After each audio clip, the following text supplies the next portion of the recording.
Televisión. Y ahora sí, nos vamos a meter en ese ajedrez, en ese tablero internacional, y lo vamos a hacer a esta hora con la ayuda de José María Viñals, director del Máster en Relaciones Internacionales del IEB. José María, muy buenos días. Hola, muy buenos días, Eva. Estamos asistiendo a los ecos de lo que ha dado de sí esa cumbre de la OTAN, el mayor apoyo de la historia de la alianza a un país que no es miembro. Zelensky ha cambiado el tono, parece ya más comprensible ante el hecho de que no puede entrar en la alianza por estar en guerra. Y ese mensaje de Biden, que mira más allá de ese apoyo confirmado, sino que además dice que no se van a rendir nunca en ese mensaje directo a Rusia. ¿Cuáles son las conclusiones de esa cumbre de la OTAN? Yo creo que aquí se puede aplicar un poco ese dicho popular de que cuando en una reunión salen todos contentos, realmente no ha existido una negociación. En una negociación hay que ceder, y en una negociación hay que enfrentarse directamente a la posición de las otras partes que están sentadas en la mesa. Yo creo que la OTAN, por un lado, ha mantenido ese apoyo exclusivo y sin límites casi para mantener la posición de Ucrania frente a Rusia en el conflicto, pero por otro lado, consciente de lo que significa que Ucrania entre y pase a formar parte de la OTAN, pues no ha querido que ese conflicto salpique directamente a los otros países miembros, ¿no? El conflicto está geolocalizado en Ucrania, las partes están definidas y los aliados, la OTAN en este caso, apoya pues vía material, vía inteligencia, vía económica, para que Ucrania siga en ese esfuerzo para mantener las filas, para mantener las líneas en una guerra que se ha tornado como una guerra de desgaste. Por otro lado, Zelensky, buscando ese apoyo, en primer lugar lo ha conseguido, pero por otro lado buscaba la importancia del gesto, una importancia que hubiese venido en una invitación formal a que la OTAN forme parte, a que Ucrania forme parte de la OTAN, y ya con unos pasos y un calendario predefinido.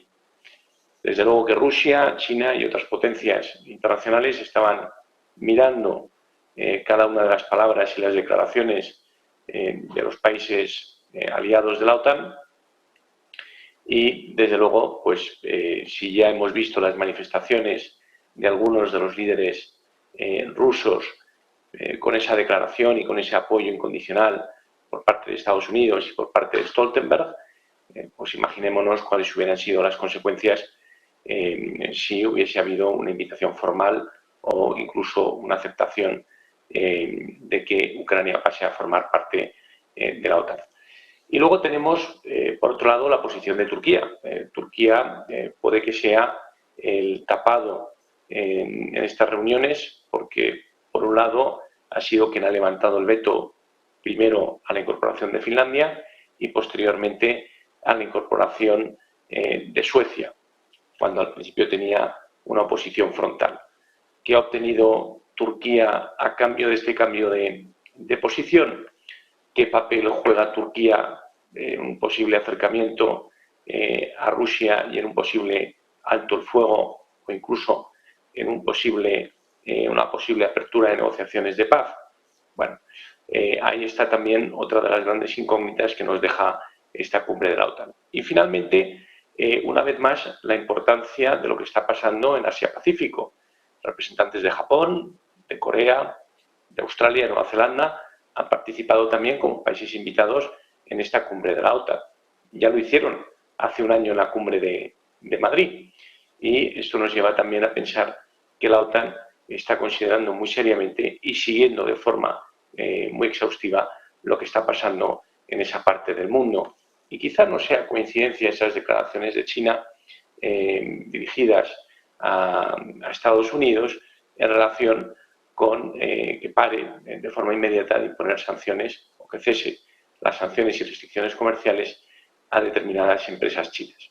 Por lo tanto, vemos que en este tablero de ajedrez está todo mucho más conectado de lo que inicialmente parece, y que por un lado tenemos el juego de ajedrez que se está jugando encima de la mesa, pero por otro lado tenemos otros juegos de ajedrez que de forma paralela se juegan detrás del escenario, debajo de la mesa. Esos recovecos de las negociaciones diplomáticas. Estaba señalando, José María, como de alguna manera ya el conflicto en Ucrania, la guerra pasaba a ser una guerra de desgaste. Sin embargo, mirando lo que es el diagnóstico y la respuesta de Rusia, más allá, siempre mordaz, Dmitry Medvedev, el expresidente ruso, decía ayer: lo que está haciendo la OTAN en el fondo es seguir escalando hacia una tercera guerra mundial. Yo en lo que en las últimas horas ha dicho Sergei Lavrov en una entrevista es que las acciones que están llevando a cabo desde la OTAN y además esa promesa, ese envío de F-16 con capacidad, dice, de portar armas nucleares, supone, va a ser considerado por Rusia como una amenaza de Occidente en el ámbito nuclear por temor a esa amenaza existencial de la propia Rusia. Más allá de esos movimientos, ¿pueden provocar una escalada esos juegos que estamos viendo, como decías, debajo de la mesa? ¿O tiene que haber un accidente que eleve ese escenario y que lo saque fuera de las fronteras? Bueno, aquí cuando también, ¿no? O sea, cuando les contamos a nuestros hijos, ¿no?, que un juego con fuego corre el riesgo de quemarse, pues aquí estamos en una situación muy límite, en una situación donde hay un conflicto abierto entre dos países y que por ahora está geolocalizado, pero también es verdad que Ucrania está jugando o está peleando en ese conflicto con la ayuda y con los recursos de países de la OTAN, países de la Unión Europea, países aliados. Por lo tanto, todas aquellas acciones que lleven a cabo estos países aliados para apoyar a Ucrania tienen un efecto en el conflicto y, por lo tanto, Rusia pues bueno, tendrá que determinar hasta qué punto estas acciones son merecedoras de una escalada en el propio conflicto. Entonces, al final, estamos en cierto modo, esta es una situación muy tensa. Cualquier accidente, como bien has apuntado tú, podría pasar.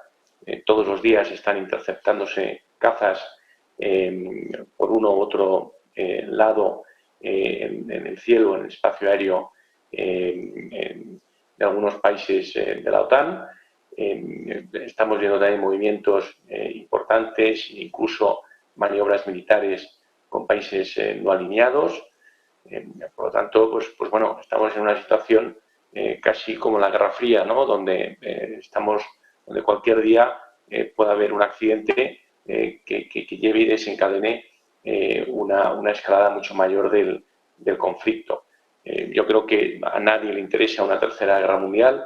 Creo que fue Einstein quien dijo no sabemos con qué armas se luchará la tercera guerra mundial, pero lo que sí les puedo decir es que la cuarta guerra mundial se luchará con piedras y con palos, ¿no?, porque los efectos devastadores, ¿no?, con el arsenal que tienen, en este caso Rusia y otros países aliados, ¿no?, que se han posicionado del lado de Ucrania, pueden hacer que de una tercera guerra mundial no haya absolutamente ningún beneficiado. Quiero creer que a nadie beneficia esta situación y quiero creer también que estas declaraciones lo que hacen es un poco la teoría del bazooka, ¿no? Oiga, yo tengo el bazooka aquí, lo puedo utilizarlo, pero sin embargo el hecho de que hable del propio bazooka es una medida disuasoria para que no escale el conflicto, ¿no? Entonces, bueno, ahí pensando en clave positiva podrían estar pues un poco las razones de estas declaraciones por parte del que fuera el presidente de Rusia. Muchísimas gracias, José María Viñals, director del Máster en Relaciones Internacionales del IEB. Ha sido un verdadero placer. Gracias, feliz jornada y hasta la próxima. Gracias, Eva, y buen negocio. Y buen negocio, efectivamente.